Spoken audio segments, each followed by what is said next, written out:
কথা বললেন পুলিশের সাথে, কি কি বিষয়টা কি? আজকে আমাদের এখানে একটা কর্মসূচি রাহুল গান্ধীর ছাত্র কাগুন যুব কংগ্রেস তরফ থেকে এখানে এলইডির মাধ্যমে সরাসরি সম্প্রচার করার কথা। অ্যাকর্ডিংলি পুলিশের কাছে দরখাস্ত করা হয়েছে, পুলিশকে জানানো হয়েছে এখানে এলইডি স্ক্রিন লাগবে, দুটো সাউন্ড বক্স, দুটো মাইক লাগবে, সব কিছু বলা রয়েছে। অ্যাকর্ডিংলি এখানে একটা টেম্পোরারি একটা স্টেজ, এলইডিটা ভারী, তার জন্য এখানে একটা মঞ্চের মতো করা হয়েছে, জাস্ট এলইডিটা প্লেস করার জন্য।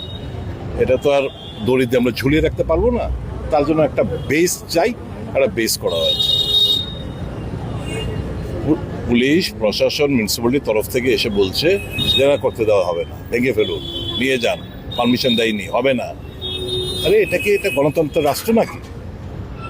আমরা পুলিশকে জানিয়েছি, পুলিশ আমাদের সঙ্গে কালকে কথাবার্তা বলেছে, সব কিছু ঠিকঠাক, হঠাৎ করে এসে বলবে হবে না। আর যখন এই মেইন রাস্তা বন্ধ করে ওয়ার্ল্ড ফুটবল চ্যাম্পিয়নশিপ দেখতে পারে চিফ মিনিস্টার তার সঙ্গী সাথীরা, তখন মিউনিসিপ্যালিটি অন্ধ ধৃতরাষ্ট্রের মতো থাকে। অন্যান্য পার্টির যারা মঞ্চ করে আমি বলেছি আমাকে রেজিস্টার দেখান, পার্টি ইন পাওয়ার কটা পারমিশন দিয়েছেন মিউনিসিপ্যালিটি, কাগজ দেখান, কোনো উত্তর নেই। মানে পলিটিক্যাল প্রেশারের কাছে নতজানু পুলিশ, নতজানু প্রশাসন, এটাই তো প্রমাণ রাখে। দেখ, আমরা বলেছি ভাই কেস দাও, অ্যারেস্ট করো, যা খুশি করো, আমরা আমাদের প্রোগ্রাম আমরা এখানে করব।